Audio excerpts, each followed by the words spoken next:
Here's another example of the damage deer do in an urban space if you don't have proper ground cover. Now again, I abandoned this little garden area here. This was the grass-fed garden area. I abandoned it because the community didn't want me to have a big garden in the neighborhood. Now they were acceptable with this, you know, but again, I allowed it to get overgrown because I was building up biomass and it caused some frustration. So there'll be a link in the video below about the farm that I'm working on where we can do these types of methods, where we can build soil, where we can build good quality habitat. But let me just show you. I'm gonna walk through here real low and you're gonna see how the ground is scorned. It's basically been kicked up by deer and then exposes the soil to the sun, and then the soil itself becomes dead.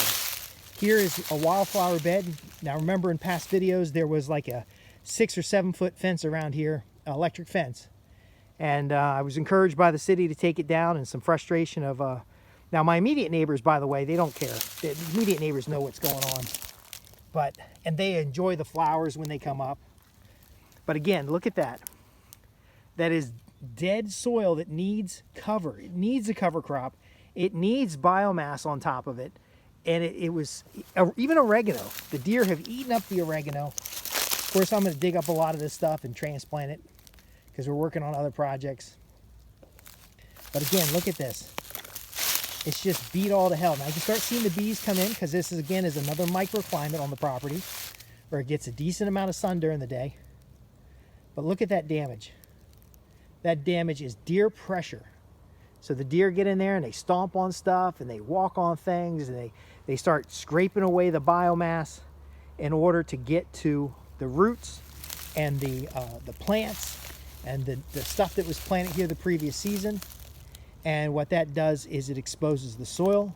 The soil receives solar, gets sun on it.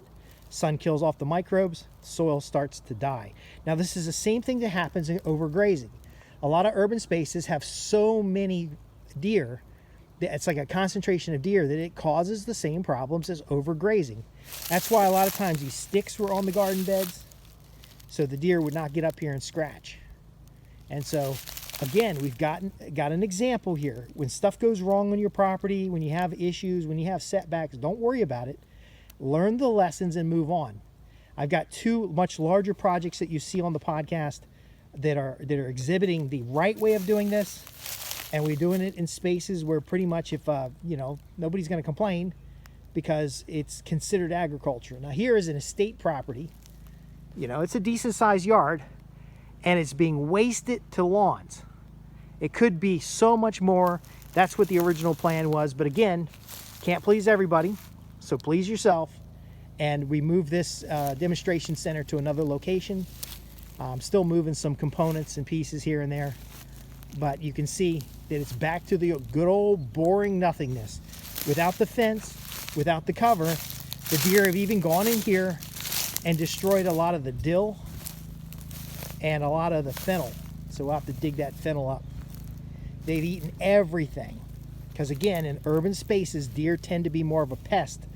I know there's a lot of people feeding them and there's a lot of food in spaces like this, but the deer become a pest because the habitat's not maintained correctly. So I was able to keep the deer off my property and keep them off of the things here by a few things. Number one, understanding how they graze and the habitat of movement.